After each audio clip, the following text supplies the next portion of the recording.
আজকে 94 নম্বর তারকা চিহ্নিত প্রশ্নটি আমার ছিল, সেটি স্থানান্তরিত হয়েছে, কিন্তু কি কারণে স্থানান্তরিত হয়েছে জানি না।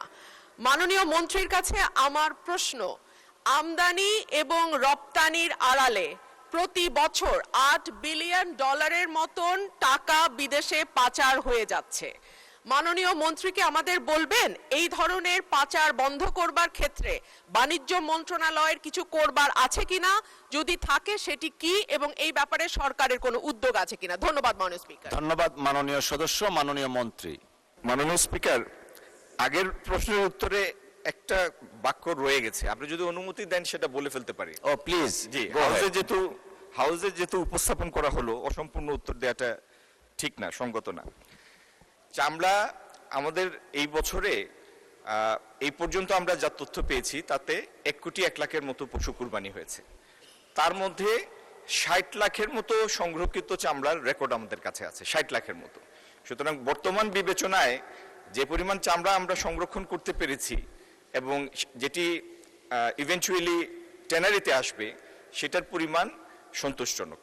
আচ্ছা, আমি আমার মাননীয় সদস্য, পরবর্তী সদস্য যিনি প্রশ্নটা করেছেন, আমদানি এবং রপ্তানির আড়ালে $8 বিলিয়ন পাচার হয়ে যায়।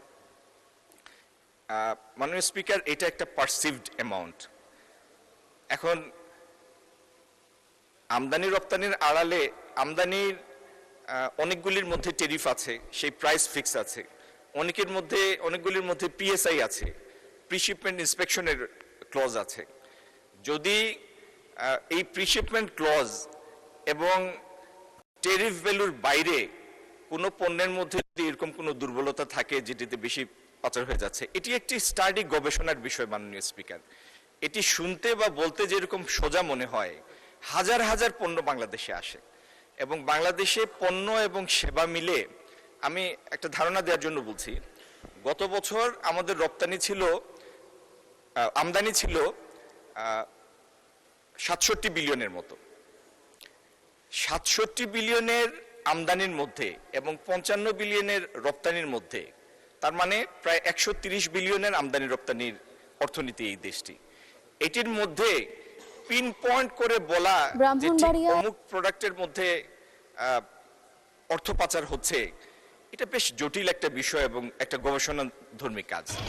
মাননীয় স্পিকার, এই ব্যাপারে আমরা সচেতন আছি, আমরা স্টাডিও করছি। যদি আমাদের নজরে এরকম কোনো বিষয় আসে, আমি হাউসকে আশ্বস্ত করতে চাই যথাযথ ব্যবস্থা আমরা নিব। ধন্যবাদ।